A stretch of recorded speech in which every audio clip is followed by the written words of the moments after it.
Kembarannya memakai jari panjang warna coklat gitu loh, khas putri kerajaan, lengkap dengan selendang berwarna hijau kebiru-biruan. Hai, wassalamualaikum warahmatullahi wabarakatuh. Terima kasih sudah klik video ini.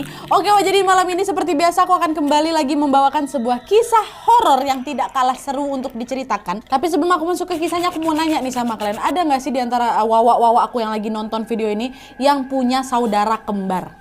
Gimana rasanya punya saudara kembar, Wak? Pasti seru kali ya, kan aku kayak pengen juga gitu punya saudara kembar. Tapi kebayang nggak kalian kalau misalnya saudara kembar kalian ini ternyata hidup di alam yang berbeda?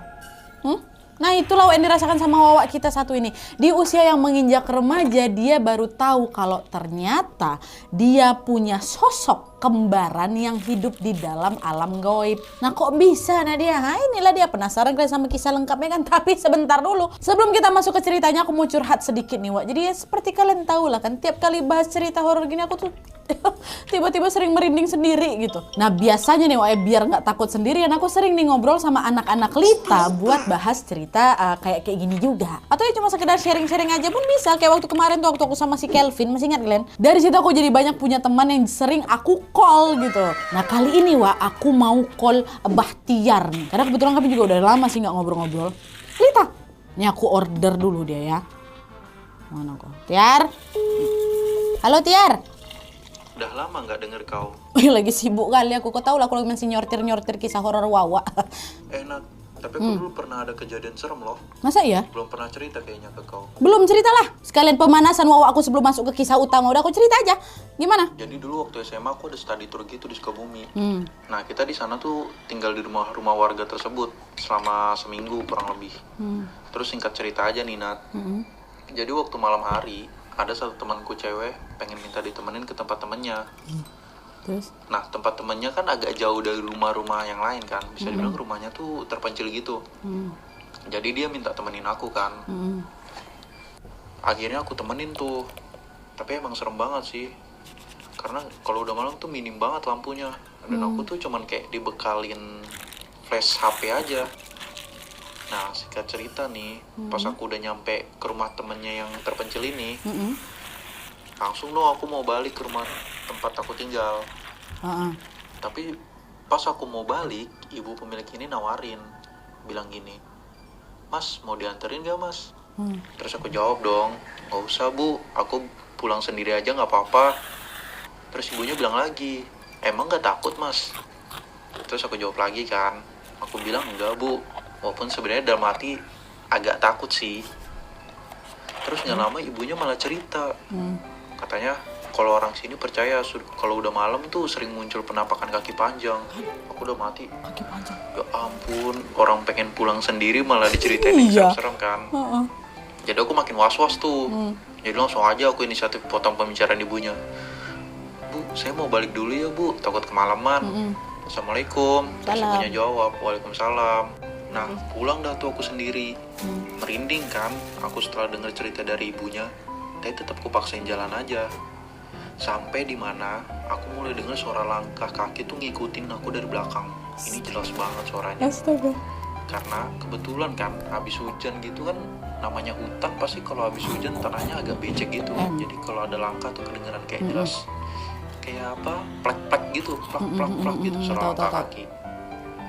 Nah, terus setiap aku jalan, langkah kakinya tuh kayak ngejar aku dari belakang. Astaga. Merinding tuh aku. Terus ketika badan aku jadi kayak patung gitu. Dan gak lama ada lolongan anjing. Kan kalau ada lolongan anjing biasanya dibilang ada pertanda makhluk halus kan? Katanya, betul. Terus aku makin gemeter tuh. Aku cuma bisa baca surat-surat panik aja dalam hati. Atau bisa digerakin tuh badanku. Terus karena suara langkah kakinya makin jelas dan lolongan anjingnya tuh nggak mau berhenti, di situ aku ambil keputusan buat nengok ke belakang. Dan pas aku nengok, kamu tahu Nat apa yang aku lihat? Apa? Aku emang nggak lihat penampakan sih, tapi aku lihat satu-satunya pohon pisang yang daunnya bergerak seolah tuh kayak ngelambai ke arahku gitu. Oh my god. Daunnya tuh kayak ngelambai gitu. Padahal di situ banyak pohon dan gak ada angin juga. Kenapa hanya satu pohon pisang itu aja yang gerak? Tapi setelah aku nengok, suara langkah kakinya tuh udah gak ada. Dan lolongan anjingnya pun juga berhenti. Terus seketika kakiku udah bisa digerakin lagi. Dan aku langsung buru-buru aja dong pergi dari tempat itu. Tapi by the way makasih banyak ya Wak ya ceritanya, nanti aku call lagi, belum apa-apa aku udah merinding. Nanti kita lanjut lagi cerita-cerita, siapa tahu kisahku bisa masuk ke HW ya kan. Masuk ke HW. Iyalah. Oke Nat, lancar-lancar ya. Iya Wak, makasih banyak ya, nanti kita telepon lagi. Oke, makasih sekali lagi. Sama-sama Nat.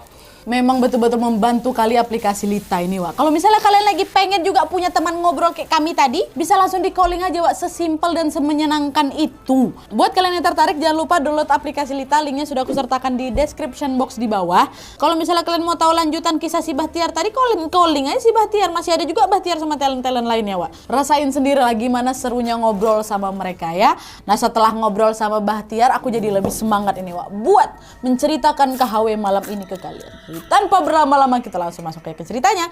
Check it out.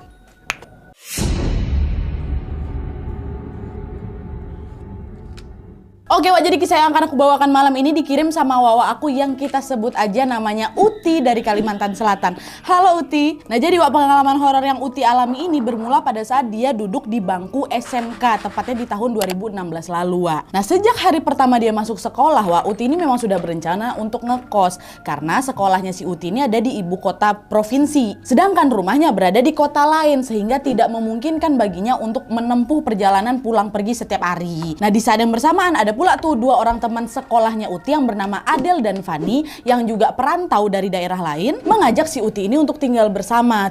Daripada kau ngekos sendirian kita ngontrak barengan aja lah yuk Wak biar lebih hemat nanti, katanya kayak gitu. Nah mendengar ajakan itu Uti pun segera mengiyakan dengan senang hati Wak ya. Udah kira pengen ngontrak nih mereka bertiga kan. Nah setelah beberapa saat mencari akhirnya mereka menemukan sebuah rumah yang jaraknya memang tidak terlalu jauh dari sekolah mereka. Mereka pun langsunglah menanyakan beberapa hal kepada pemiliknya sekaligus juga survei lokasi. Dan setelah mempertimbangkan dengan matang Wak, mereka pun akhirnya memutuskan untuk mengontrak di rumah itu gara-gara beberapa alasan. Pertama, secara harga masuk nih mau budget mereka. Nah yang kedua, karena pemilik rumah itu yang bernama Bu Safi tinggal bersebelahan Wak dengan rumah kontrakan tersebut. Dan kedua hal itulah yang akhirnya membuat mereka semakin mantap untuk mengontrak di sana.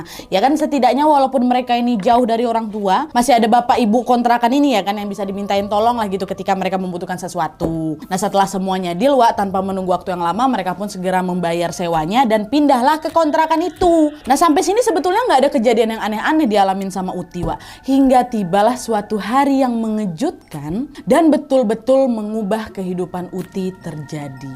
Nah jadi ceritanya hari itu adalah hari di mana Uti masih berada di sekolah dan mengikuti aktivitas belajar seperti biasanya Wak. Ketika memasuki jam pelajaran terakhir, Uti ini mendadak pengen ke toilet, kebelet pipis. Saking kebelet pipisnya Wak, Uti ini langsung pergi aja ke kamar mandi sendirian tanpa mengajak satupun temannya. Sesampainya di kamar mandi, Wak Uti masuklah ke salah satu bilik dan buang hajat di sana. Ketika berada di dalam bilik itu, samar-samar Uti ini mencium ada bau semen basah gitu Wak, yang khas sekali dengan bangunan baru tuh loh. Nah Uti yang kaget langsung bergumam, kok aku nyium bau semen ini, aku salah masuk kamar mandi apa ya, katanya. Tapi waktu itu Uti nggak ngambil pusing Wak, dan dia tetap melanjutkan aktivitasnya itu kan. Nah setelah selesai Uti pun langsung keluarlah dari bilik kamar mandi dan kembali menuju ke kelas. Baru beberapa langkah aja dia keluar dari kamar mandi itu Wak, secara tiba-tiba Uti ini dilanda rasa sakit kepala yang luar biasa kali. Dan gak cukup sampai di situ aja Wak, tubuh Uti ini juga mendadak menggigil sampai keluar butir-butiran keringat dingin tuh loh, tahu kalian kan. Nah merasa dirinya nggak enak badan kan, Uti pun langsunglah kembali ke kelas ya buru-buru nih supaya rasa sakit yang diderita ini segera hilang. Dan sesampainya di kelas Wak, Adel kawan kontrakan yang memang duduk di samping Uti itu pun memandang si Uti dengan tatapan keheranan. Gak apa-apa kau. Waktu itu Adel ngeliat si Uti ini pucat kali Wak, macam orang yang belum sarapan seharian tuh loh. Nah Adel yang khawatir pun langsung nanya, kau dari mana Ati? Kok lama kali kau? Dari toilet belakang, aku udah kebelet pipis tadi. Lah emang toilet itu bisa dipakai, kata si Adel Wak. Bisa kok, barusan aku pipis di situ.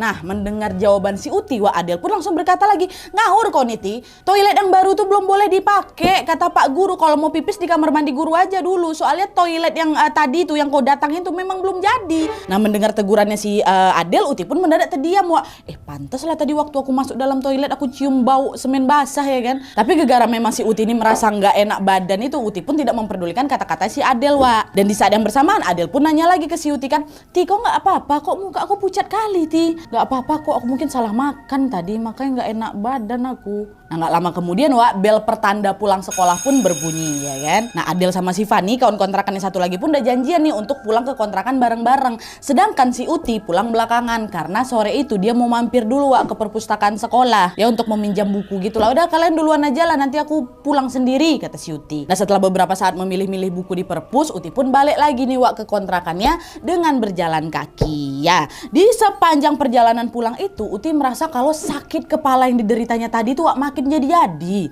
Pandangannya berkunang-kunang, kepalanya pusing, badannya terasa berat kali gitu. Bahkan nih ya Uti tuh sampai hampir muntah gitu di jalan saking pusingnya. Sekuat tenaga Uti ini mencoba menahan rasa sakitnya kan dan terus melangkahkan kaki menuju ke kontrakannya.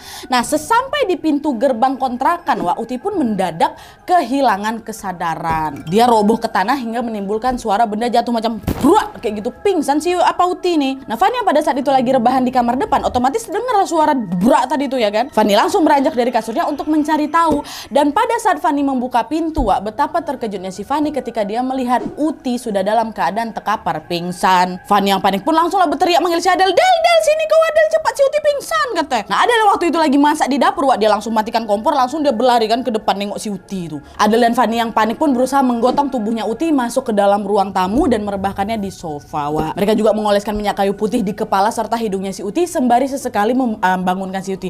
Ti sadar kok Ti, kenapa kok ya Allah Uti, bangunlah Ti kata mereka. Nah mendengar suara-suara yang memanggil namanya Uti pun mendadak terbangun tapi dengan mata terbelalak ke atas. Adel sama Fani awalnya merasa lega karena di momen itu akhirnya si Uti ini sadar. Tapi sepersekian detik kemudian kelegaan mereka berdua pun berubah menjadi ketakutan dikala mereka mendengar suara mengerikan yang keluar dari bibirnya si Uti itu. Dengan suara berat macam laki-laki nih ya. Uti mendengus sambil melotot. Katanya gitu. Nah Adel yang posisinya berada di tepat di samping Uti langsung bilang, alah kesurupan dia nih Fani. Astagfirullah Ti sadarlah Ti kau. Halo Uti. Nah beberapa kali dipanggil Uti tidak merespon sama sekali. Uti cuman mendengus dengan nafas yang sangat berat. Dan kalian tahu tepat di momen itu mata Uti ini lagi-lagi melotot lebar ke arah langit-langit diikuti seluruh tubuhnya yang mengejang hebat. Kayak gitu Adel sama Fani makin takut sekaligus mereka jadi bingung nih harus berbuat apa. Hingga tidak lama kemudian Bu Safi, ibu kontrakan mereka tadi tuh yang mendengar suara-suara gaduh pun mendatangi mereka. Dan setelah melihat kondisinya Uti, beliau pun langsung bertanya, itu Uti kenapa tuh? Kami nggak tahu Bu, tadi dia pingsan, sekarang tiba-tiba kesurupan deh kata si Adel. Dan tanpa berlama-lama Ibu Safi pun langsung pergi memanggil seorang ustadz yang bernama Pak Saleh yang memang masih bertetangga dengan mereka Dan sekedar informasi, Pak Saleh ini juga merupakan salah satu ustadz terpandang gitulah di kampung wilayah mereka tuh. Dan selain menjadi imam di masjid beliau ini juga memiliki kemampuan spiritual gitu ya. Nah baru sampai di depan rumah Pak Saleh Bu Safi dengan tergopoh-gopoh pun langsung berkata, Pak tolong Pak itu anak di kontrakan saya tuh macam-macam kesurupan Pak. Kami udah coba nyadarin dia tapi belum juga berhasil kata Bu Safi. Nah mendengar keluhan itu Pak Saleh pun langsung bergegas mengikuti langkahnya Bu Safi menuju ke kontrakan. Nah sesampai di kontrakan Pak Saleh pun dikejutkan dengan keadaan Uti yang janggal. Dimana pada saat itu Uti sedang tertidur di atas sofa dengan mata melotot tajam ke arah langit-langit sambil sesekali menggeram marah. Nah Pak Saleh pun langsung mendatangi Uti dan membacakan ayat-ayat suci Al-Quran tepat di telinganya Uti. Tapi bukannya menghilang, sosok yang merasuki si Uti ini justru meraung kencang kali. Berdiam, ikam kada usah umpatan, ini urusan aku lawaninya. Pakai bahasa Banjar Dan yang janggalnya adalah suara tersebut terdengar seperti suara seorang nenek-nenek. Adel sama Fani pun langsung pandang-pandangan dengan tatapan heran. Tadi kan suaranya laki-laki, ngapa berubah jadi nenek-nenek nih Nggak tahu aku, udah tunggu aja lah, tengok aja lah Pak Saleh itu berdoa kau kata si Adel. Iya kan tadi kan pertama kali itu suaranya berat macam laki-laki. Nah sekarang berubah jadi suara nenek-nenek. Dalam mereka berdua tetap diam sembari ikut membacakan lantunan ayat-ayat suci Al-Quran. Nah mendengar jawaban tersebut Pak Saleh langsung menjawab nih setelah diomongin kayak gitu sama nenek-nenek tadi itu kan. Pak Saleh bilang, udah kau pulang aja ke asalmu, jangan ganggu anak ini katanya. Dijawab lagi sama si Uti, nggak mau aku suka sama anak ini, tapi kenapa dia menghalangi? Dia tahan. Dan meskipun sulit mengusir sosok itu, Pak Saleh pantang menyerah. Beliau tidak henti-hentinya berdoa dan meminta semua yang ada di sana untuk bersama-sama membaca ayat suci Al-Quran. By the way, udah ramai tuh dikontrakan tuh, nggak cuma mereka berempat aja. Ada beberapa warga juga yang ikut membantuin si Uti nih. Dan alhamdulillahnya beberapa saat kemudian sosok nenek tua yang merasuki Uti pun menghilang. Tapi Uti masih dalam keadaan terpejam, Wak, dan tubuhnya masih belum bisa digerakkan sepenuhnya. Dan 1 detik kemudian Uti menggumam dengan suara yang sangat halus sekali. Tuh kalian yang ngomong apa? Sudah kada apa-apa, ulun bisa aja sorangan. Mengu inyak nih nang tadi sudah ulun bawa. Berubah lagi, Wak, suara lembut kali kata mereka. Nah, mendengar Uti yang tiba-tiba berkata demikian membuat Pak Saleh jadi kaget bukan main juga, Wak. Kok berubah lagi dalam hati beliau kan? Dan akhirnya beliau pun bertanya, astagfirullah, ini siapa lagi nih? Jangan kamu ganggu anak ini. Nah, masih dengan suara yang halus, Wak, sosok yang ada dalam tubuhnya si Uti ini ngomong apa? Aku dan anak ini sudah menjadi satu. Kami tidak bisa dipisahkan. Aku adalah sosok yang sudah menjaganya sejak lahir, kata si Uti. Tapi walaupun ngomongannya udah agak lembut gitu ya, Pak Saleh tidak menghiraukan perkataan sosok tersebut. Beliau terus tuh membacakan lantunan ayat-ayat suci Al-Quran dibantu dengan semua orang yang ada di kontrakan itu. Terus beberapa menit setelah itu Uti pun tiba-tiba tersadar dan sudah bisa menguasai dirinya sendiri. Uti pun nengoklah itu sekitar kan, dan betapa terkejutnya si Uti ketika dia mendapati dirinya dikelilingi oleh banyak orang. Ngapa rame kali di sini? Perasaan Uti juga semakin gak enak ketika mendapati Adel sama Fani kawan kontrakan ini ya menangis tepat di sisinya. Sementara itu Pak Saleh yang sudah mendapati Uti tersadar langsung melontarkan satu pertanyaan aneh. Nak, kamu bukan orang sini ya, kata Pak Saleh kan. Nah, mendengar pertanyaan Pak Saleh, Uti pun cuma ngangguk pelan aja. Iya, Pak. Dan setelah itu gantian Bu Safi yang berpesan kepada Adel sama Fani. Mbak Adel, Mbak Fani, saya minta tolong nanti teleponin orang tuanya Uti ya. Ceritakan kejadian hari ini ke mereka. Dan lebih baik lagi kalau orang tuanya Uti ketemu sama Pak Soleh. Ada yang mau Bapak sampaikan kan, Pak? Kata Bu Safi. Bu Safi ini seperti udah tahu sesuatu gitu, Wak. Iya. Tolong ya nak ya, tolong telepon orang tuanya si Uti, datang ke sini, nanti ketemu Bapak, kata Pak Saleh. Dan Adel sama Fani pun mengangguk pelan seraya mengiyakan permintaannya Bu Safi sama Pak Saleh. Dan setelah mereka memastikan keadaan Uti baik-baik saja, Wak, Pak Saleh sama Bu Safi pun berpamitan pulang sembari mengingatkan agar orang tuanya Uti datang ke rumah Pak Saleh. Ingat ya nak ya, suruh mereka datang. Nah, Uti yang kebingungan dengan apa yang terjadi pun langsunglah bertanya kepada kedua orang temannya ini kan, semua udah pada bubar tuh. Dan nanya kedua kawannya, tadi aku kenapa? Kenapa orang tua aku disuruh ke sini, kata. Ih, kok nggak tahu Ti, dari tadi tuh kok kesurupan. Kayak memang ada tuh beberapa sosok yang masuk ke dalam tubuh kau, tau kau. Nah, mendengar penjelasan dari si Adel, seketika Uti pun langsung merinding bukan main, Wak. Karena apa? Karena hari itu merupakan pertama kalinya Uti ini mengalami kesurupan.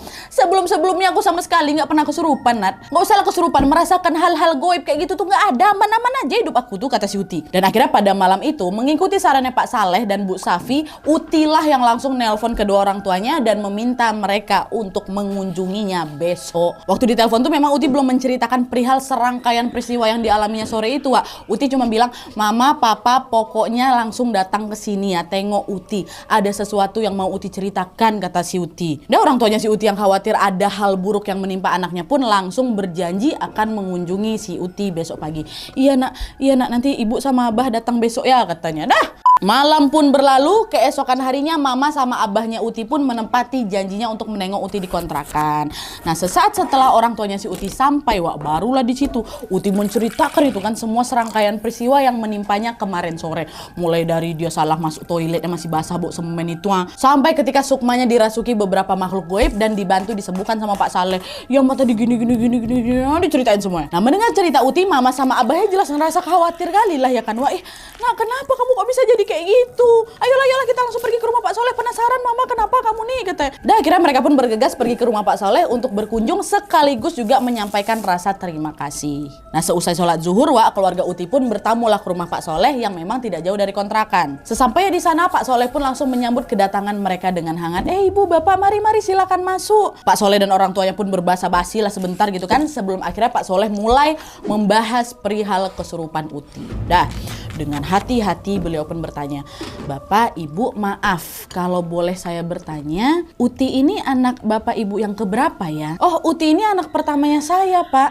Emangnya kenapa ya, Pak? Pak Soleh pun langsung terdiam sebentar, tua, dan kemudian bertanya lagi, Ibu atau Bapak apakah punya garis keturunan dari leluhur? Nah, Bapak Uti jawab, oh garis keturunan ada sih Pak dari orang tua kami. Tapi kami nggak pernah lagi terlibat dengan hal-hal semacam itu, kata abahnya kan. Dan sekedar informasi, Wak, garis keturunan itu macam pegangan leluhur gitu loh yang diturunkan lintas generasi, tahu kalian kan? Dan dari obrolan itu juga orang tuanya si Uti ini menjelaskan bahwa nenek moyang dari pihak abahnya pernah memiliki pegangan goib berupa buaya putih, Wak. Sedangkan dari pihak ibunya Uti, mereka punya pegangan yang konon katanya berupa selendang milik seorang putri kerajaan asli Kalimantan yang hidup di masa lalu dan dikenal memiliki kesaktian gitu, Wak. Ada namanya, boleh kalian Google sendiri ya. Dan meskipun hidup di masa lampau, Wak, keberadaan putri kerajaan ini masih sangat dihormati gitu loh oleh beberapa masyarakat Kalimantan sampai hari ini.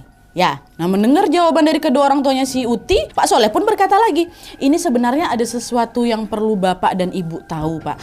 Tapi perlu saya tekankan, Pak ya, kalau saya tidak bermaksud mengganggu garis keturunan kalian.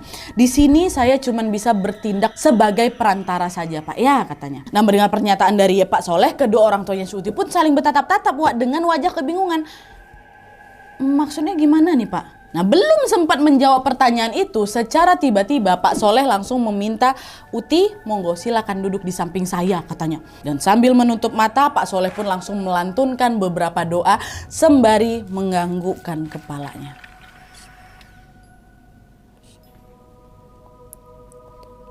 Nah, kayak gitu.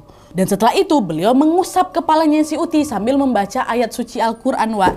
Dan di momen itulah Pak Soleh baru akhirnya menceritakan suatu kisah yang sama sekali tidak pernah terbayangkan oleh keluarganya si Uti, Wak. Kalian tahu, pada saat itu Pak Soleh berkata dengan lembut, Bapak, Ibu, jadi begini. Uti ini ternyata bukan anak pertama, Pak. Uti punya seorang kakak atau lebih tepatnya kembaran yang umurnya selisih dikit aja dari Uti. Tapi sayangnya sebelum kembaran itu lahir bersama Uti, dia sudah dibawa ke seberang atau ke dunia goib. Itu kata Pak Soleh, Wak. Nah, mendengar penjelasan Pak Soleh, kedua orang tua si Uti terkejut lah bukan kepalang. Hah? Masya Allah, Pak. Betulan nih, Pak. Selama ini kami nggak pernah tahu loh, Pak, kalau Uti ini aslinya kembar. Waktu istri saya melahirkan yang cuma satu bayi aja yang keluar, Pak, bukan dua. Pokoknya kedua orang tua si Uti ini masih bertanya-tanya dan terus menuntut penjelasan dari Pak Soleh tuh, Wak. Ya kalian bayangin aja lah, orang tuanya si Uti ini menganggap ya Uti itu anak pertama mereka, keluar cuma satu. Mereka nggak pernah tahu kalau ternyata si Uti ini kembar. Terus kayak mana pula bisa punya kembaran tiba-tiba, ya kan? Nah, melihat kedua orang tua Uti yang kaget, Wak, Pak Soleh pun kembali lagi menjelaskan berdasarkan penglihatan mata batin beliau, Wak, ya. Nah, jadi, Wak, menurut Pak Soleh, pada saat mamanya Uti sedang hamil, sebetulnya ada dua buah janin, Wak, di dalam rahimnya beliau, yaitu Uti sama kembarannya si Uti. Tapi karena ada semacam perjanjian yang dilakukan kakek neneknya Uti dengan makhluk gaib, Wak, sebelum sempat dilahirkan, kembaran si Uti ini udah dibawa oleh mereka untuk dibesarkan di istananya yang berada di dasar air, katanya. Nah, di sanalah kembaran Uti ini dirawat dengan baik dan dijadikan tangan kanan dari putri kerajaan tadi yang kuceritain tadi tuh loh, Wak, dari garis keturunan mamanya. Di situ jadi tangan kanannya. Dan dalam perjanjian tersebut, Wak, mereka bersepakat kalau kembaran si Uti ini hanya akan dirawat sampai batas waktu tertentu. Aduh, merinding aku. Ya, nanti di saat sudah menginjak usia remaja, Wak, dia ini si kembaran ini diperbolehkan pulang untuk menemui orang tua kandungnya beserta juga dengan kembarannya, yaitu Uti dan orang tuanya si Uti, Wak. Tapi bukan kembali tatap muka gitu, enggak, kembali dengan goib tuh, Wak. Dan pada saat itu Pak Soleh juga menekankan bahwa kembaran si Uti ini bukan makhluk goib yang berenergi jahat gitu, Wak, tapi justru sebaliknya. Dia ini adalah jin yang memiliki tutur bahasa yang sangat lembut serta tata krama yang sangat baik. Dia juga tidak akan melukai Uti dan dia ini sudah terikat untuk selalu melindungi Uti dari berbagai macam gangguan makhluk halus lainnya atau makhluk jahat lainnya. Nah, sampai sini kalian masih ingat kan waktu si Uti kesurupan tuh, yang waktu suara Uti ini tiba-tiba berubah jadi lembut kali. Nah, itulah, Wak, ternyata suara lembut itu adalah suara kembarannya si Uti. Dimana pada saat itu kembarannya si Uti ini berusaha untuk mengusir sosok nenek tua yang lagi merasuki tubuh Uti yang kedua tuh loh. Nah, sosok nenek ini rupanya sudah mengincar Uti sejak kejadian dia masalah masuk toilet yang basah bau semen itu. Ketempelannya di situ, dibantu lagi tuh sama kembarnya si Uti, Wah. Abah sama mamanya si Uti udahlah itu kan masih berusaha untuk mencerna semua penjelasan Pak Soleh. Mereka sama sekali tidak pernah terbayang, Wak, kalau ternyata si Uti ini memiliki kembaran. Apalagi kembarannya beda dunia. Dan gak cuma orang tuanya aja, Wak, Uti sendiri juga terkejut mendapati fakta bahwa dirinya punya kembaran. Saking terkejutnya, Wak, Uti ini sampai tebengong, sampai dia nggak bisa mengeluarkan sepatah kata apapun apapun gitu loh. Nah melihat ekspresi Uti yang tercengang gak berkata apa-apa itu, Pak Saleh pun langsung berkata, "Nak, kalau kamu mau melihat dia, Bapak bisa bukakan mata batin kamu, nak. Tapi syaratnya dengar Bapak baik-baik ya. Uti harus ikhlas dan jangan takut," kata Pak Soleh. Mendengar tawaran dari Pak Soleh itu, Wak, dengan cepat Uti pun langsung setuju dan mengangguk pelan. "Iya Pak, saya mau," katanya. Jauh di dalam lubuk hati aku, Nadia, aku juga penasaran kali macam apa nih sosok kembaran aku, ya kan. Makanya ketika ditawari sama Pak Soleh, aku pun langsung cepat mengiyakan permintaan Bapak itu, tawaran Bapak itu, meskipun memang ada sedikit keraguan lah. Dan akhirnya sesuai dengan arahannya Pak Soleh, Uti pun mempersiapkan diri, Wak. Dia hela napas panjang-panjang sembari memejamkan mata. Dan secara tiba-tiba, Wak, badan Uti ini terasa panas dari ujung kepala sampai ujung kaki. Padahal waktu itu ruang tamunya Pak Soleh itu ada AC loh, nyala lagi AC ya, sejuk. Tapi di situ aku ngerasa kepanasan, Nat. Nah melihat ekspresi wajah Uti yang sudah berubah, Pak Soleh pun langsung berkata, "Nak, ucapkan bismillah ya, terus lanjutkan baca Al-Fatihah." "Iya Pak." "Auzubillahiminasyaitonirrajim. Bismillahirrahmanirrahim." Bacalah Al-Fatihah, Wak. Uti perlahan-lahan mengikuti perintah Pak Soleh hingga tibalah momen di mana dia betul-betul bisa melihat sosok kembarannya, Wak. Aku merinding. Ya Allah, pada saat itu Uti berkata bahwa aku, Nadia, bisa melihat dengan jelas kalau kembaran aku ini betul-betul persis sekali plek ketiplek plek plek sama aku. Macam pinang dibelah dua, kayak gitulah. Dan macam kita lagi bercermin, kayak gitulah yang ku tengok, Nadia. Persis. Dan di momen itu Uti langsung mengamatinya dari ujung kepala sampai ujung kaki. Badap-badapan nih, Wak. Dan saat itu Uti tidak menemukan perbedaan apapun kecuali satu hal, Wak, yaitu baju yang kembarannya pakai. Jadi nih ya, di penglihatan si Uti, Wak, pada saat itu kembarannya memakai jarik panjang warna coklat gitu loh, khas putri kerajaan, lengkap dengan selendang berwarna hijau kebiru-biruan. Di tangan dan kakinya ada banyak sekali perhiasan perak yang berkilauan. Selain itu ada juga macam sebilah pisau panjang gitu, Wak, yang terselip di belakang jariknya. Nah kembaran si Uti ini juga memiliki rambut panjang, Wak, warnanya hitam legam tapi dikuncir nih ke atas menggunakan jepit berbentuk mahkota gitu loh, dimana jepit itu juga senada dengan warna perhiasannya. Dan saat itu, Wak, tanpa terasa Uti pun meneteskan air mata. Entah ngapa, Nadia, perasaan haru, bahagia, serta sedikit rasa takut tuh terlintas di hati aku waktu itu. Campur aduk kali lah rasanya, Nat. Tenangis si Uti, Wak. Aku pun kok nengok gitu tenangis juga tuh kan. Nah melihat Uti yang menangis, Wak, kembaran ini gak diam aja. Tiba-tiba kembarannya ini berkata dengan sangat lembut, "Tenang aja Uti, jangan takut sama aku. Aku selalu ada di sini kalau kamu butuh sesuatu. Makasih ya kamu udah mau ketemu aku. Sampaikan salam kasihku kepada Abah dan Mama. Meskipun kita beda dunia, percayalah, ini sudah takdir kita." Meleleh nggak kalian dengarnya? Wah, ya Allah, merinding aku, bah. Nah mendengar hal itu, Wak, perasaan Uti yang awalnya campur aduk langsung merasa tenang seketika setelah dia mendengar suara dari kembarannya. Dengan tersenyum, sosok kembaran Uti pun berjalan mendekat ke arahnya si Uti, kemudian menjabat kedua tangannya si Uti. Tapi, Wak, tepat di saat mereka saling berpegangan tangan, Uti mendadak langsung tersadar. Dan sosoknya yang ada dalam pandangan dia tadi itu, Wak, secara tiba-tiba menghilang dari hadapannya. Dah kayak gitu aja ketemunya, Wak. Nah melihat Uti yang sudah sadar, Pak Soleh langsung bertanya, "Gimana, Nak? Sudah ketemu sama kembaranmu? Gimana rasanya? Tarik nafas dulu ya." "Udah, Pak. Bu peluk lah itu sama Bapak. Aduh, terharu ya Allah." Dan habis itu Pak Soleh bilang lagi, "Gimana? Kamu mau mata batinmu dibiarkan terbuka atau saya tutup lagi?" Uti memikirkan lah itu pertanyaannya Pak Soleh kan dengan beribu keraguan, Wak. Sampai kemudian Uti bilang, "Udahlah Pak, ditutup saja. Yang penting saya sudah melihat dia," kata si Uti, Wak. Sebenarnya waktu itu aku pengen kali Nadia mata batin aku ini tetap terbuka. Supaya apa? Supaya aku bisa ngeliat sosok kembaran aku setiap saat lah ya kan. Tapi masalahnya ketika mata batin aku tuh terbuka, nggak mungkin dia aja yang ku tengok. Pasti ada makhluk-makhluk gaib lainnya juga yang bisa ku tengok ya kan. Bentuknya seram-seram macam mana. Nah itulah, Wak, yang membuat Uti akhirnya jadi takut dan terpaksa untuk meminta si bapak supaya menutup kembali mata batinnya gitu. Dan setelah mendengar jawaban dari Uti, Pak Saleh pun langsung menjelaskan beberapa persyaratan kepada orang tuanya Uti. "Bapak, Ibu, saya bersedia untuk membantu Uti supaya mata batinnya tertutup. Tapi ada beberapa persyaratan nih, Pak. Gimana Bapak sama Ibu, setuju apa enggak?" "Iya Bapak, kami setuju," kata orang tuanya, Wak. Nah persyaratan yang diberikan sama Pak Soleh adalah Uti ini harus mandi dengan air doa menggunakan air kembang 7 rupa, Wak. Sekaligus juga dibacakan doa-doa. Dah, tanpa berlama-lama Uti dan orang tuanya pun langsung berpamitan pulang serta bergegas mencarikan kembang 7 rupa yang diminta sama Pak Soleh itu. Oke Oke Pak, akan kami cari sekarang. Nanti kalau udah dapat, kami balik lagi ke sini. Dah tua keesokan harinya, mamanya Uti pun berhasil menemukan kembang 7 macam tadi. Persis permintaan Pak Soleh. Mereka pun langsunglah pergi ke rumah Pak Soleh lagi untuk menjalani proses mandi kembang. Dan pada saat itu Uti diminta untuk memakai sebuah sarung dan duduk di sebuah kursi. Wah, persis sekali sama macam acara siraman gitu Nadia katanya. Dan setelah itu secara perlahan Abah Uti pun mengguyur kepala Uti dengan air bunga tadi. Dan setelah itu dilanjutkan oleh Pak Soleh yang merapalkan sederet doa-doa sembari juga memegang kepalanya si Uti. Dan setelah semua prosesi ini selesai, Pak Soleh pun sempat berpesan kepada orang tuanya Uti, di mana pada saat itu Pak Soleh berkata, "Bapak, Ibu, ini mata batinnya si Uti sudah berhasil saya tutup ya. Kalau misalnya ada keanehan yang terjadi sama Uti atau wajahnya Uti secara tiba-tiba tampak berbeda dari biasanya, mohon diingat bahwa itu bukan Uti, tapi kembarannya. Tapi yang perlu kamu ingat Uti, meskipun kamu sekarang sudah tidak bisa lagi melihat sosok kembarannya, dia masih akan selalu mengikuti kamu kemanapun dan kapanpun." Jadi ternyata Pak Soleh ini tidak bisa mengusir sosok kembaran itu mentah-mentah. Wah, gara-gara apa? Karena mereka berdua ini memang sudah terikat satu sama lain gitu loh, walaupun hidup di dua alam yang berbeda. Gitu Pak ya, Uti?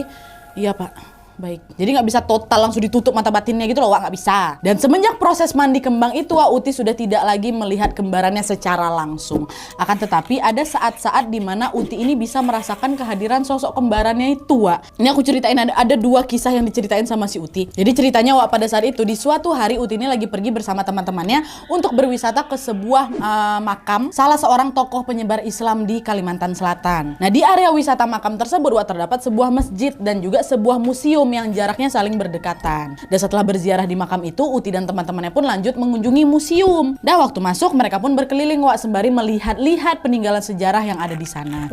Dan ternyata di museum itu ada satu ruangan yang secara spesifik membahas tentang putri kerajaan asli Kalimantan yang aku ceritain di awal tadi tuh loh, Wak. Nah, ketika memasuki ruangan tersebut, salah seorang teman Uti bilang, Wak, di sini kok hawanya pengap kali sih," katanya. "Ya, Wak, ya, suasana juga beda daripada ruangan sebelah," kata kawannya satu lagi. Nah, tapi Wak, di situ Uti sendiri justru merasakan sesuatu yang berbeda. Pada saat dia memasuki area tersebut, Wak, bukannya merasa pengap aku Nadia, aku justru merasakan semilir udara dingin yang segar kali kayak gitu. Beda sama kawan-kawan yang lain, Wak. Dan selain itu juga Uti sempat merasa terpesona dengan beberapa peninggalan yang ada di sana. Dan tanpa sadar dia pun berhenti Wak di suatu titik sembari terus memandangi sebuah lukisan bergambar sosok sang putri yang tergantung di dinding museum itu. Uti terus pandangi lukisan itu kan, Wak, sambil tersenyum-senyum kecil. Gitu. Dia macam kembali teringat sama kembarannya gitu loh, Wak. Nah, teman-teman yang melihat tingkah Uti tersenyum-senyum depan lukisan itu pun langsung negur, "Kau ngapain senyum-senyum kayak gitu? Uti kesambat kok nanti." Mendengar teguran itu, Uti pun hanya bisa diam dan melanjutkan kembali melihat-lihat peninggalan yang lain. Nah, sampai suatu ketika, Wak, Uti ini melihat ada sebuah ranjang nih yang dihias dengan indah seperti tampak macam singgasana gitu loh, Wak. Nah, disinilah kejanggalan berikutnya terjadi, tau kalian. Jadi, lagi-lagi tanpa sadar Uti ini justru naik, Wak, ke atas ranjang itu sambil duduk bersimpuh, betul-betul duduk bersimpuh macam orang lagi mau sungkem tuh. Padahal nih, Wak, ya, salah satu peraturan di museum tersebut, para pengunjung dilarang menyentuh apalagi menaiki benda-benda yang ada di dalamnya. Selain karena khawatir benda-benda peninggalan tersebut rusak, bisa jadi setiap peninggalan sejarah yang ada di museum itu kan ada penunggunya, ya kan. Makanya kawan-kawannya si Uti langsung terkejut nengok si Uti naik ke atas ranjang tuh. Nah, salah seorang temannya si Uti langsung ditepuk pundaknya si Uti. Ti, jangan kau naik ke situ. Aduh, kalau ada apa-apa sama aku macam mana, Uti?" Dan kalian tahu, dengan tenang Uti ini menjawab, "Nggak apa-apa kok, aku udah biasa begini," katanya. Dan sedetik kemudian, Wak, Uti pun langsung mendadak tersadar dan terheran-heran sama ucapannya sendiri. Bentar, kok bisa aku ngomong kayak gitu tadi? Langsung merinding hebat Nadia, badan aku dari ujung kepala sampai ujung kaki, tau kau. Nah, teman-teman Uti yang menyadari perubahan itu pun langsung mengajak, Ti, udah keluar kau dari situ. Udah, kita balik aja lah dari sini. Kau pun tak macam-macam, nanti ada pula orang nengok. Kau cepat keluar. Dan ketika Uti bersama teman-temannya sudah berada di luar museum, disitulah Wak Uti kembali merasa baikan alias udah macam gak gemetar lagi gitu loh badannya.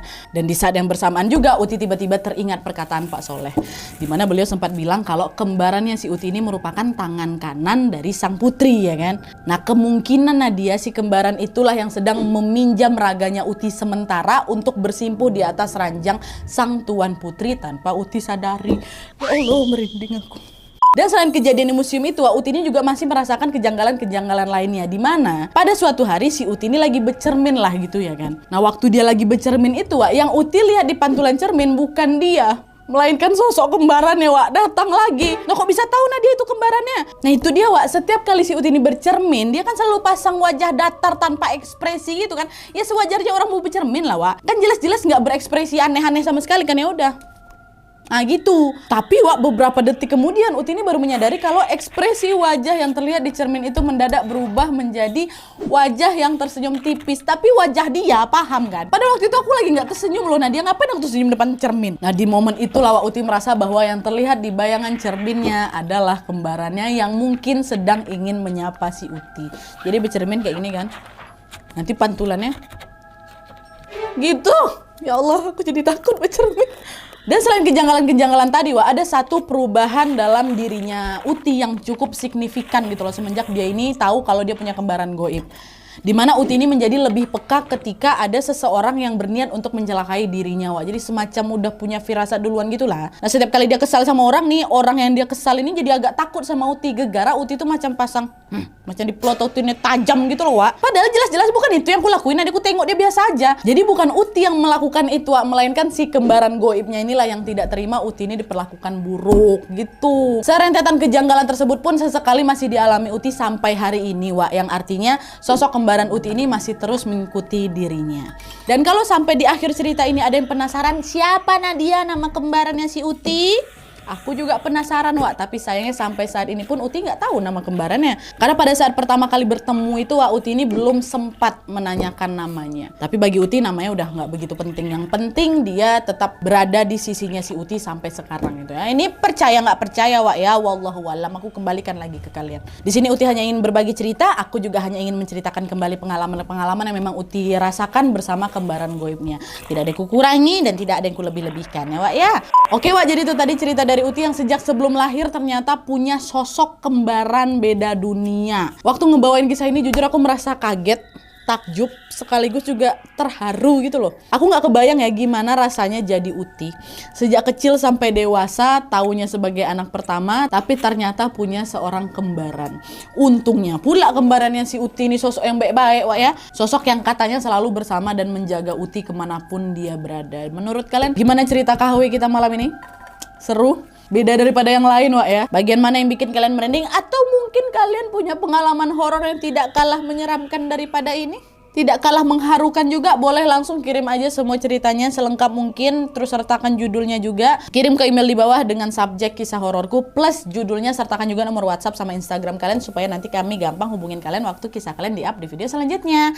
Oke Wak, jadi sekian dulu videonya. Jangan lupa download aplikasi Lita. Linknya udah aku sertakan di description box di bawah Wak ya. Dan kalau misalnya kalian suka video ini, klik like-nya. Jangan lupa komen di bawah untuk ide dan saran-saran untuk video selanjutnya.